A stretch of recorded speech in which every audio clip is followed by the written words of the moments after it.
In this video tutorial, you'll learn how to change the default image sizes in WordPress.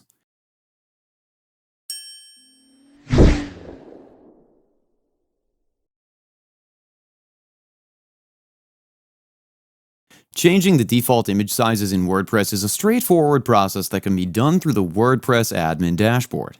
This allows you to control the dimensions of images that WordPress generates when you upload a new image. For this functionality, log into your WordPress admin dashboard. Hover over Settings and click on Media. On the Media Settings page, you'll see fields for setting the default sizes for thumbnails, medium, and large images. Adjust the sizes as needed.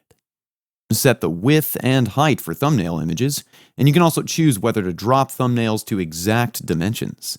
Set the maximum width and height for medium-sized images. Set the maximum width and height for large images.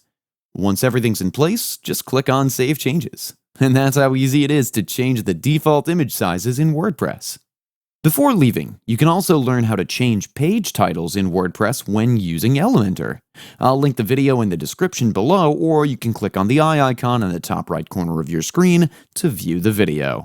That's it for today's video. If you have any questions or comments, please leave them in the comments section below. And if you like this video, please click on the like button. If you're new to our channel, hit the subscribe button and press the bell icon so that you don't miss any of our future videos. Thanks for watching. We'll see you on the next one.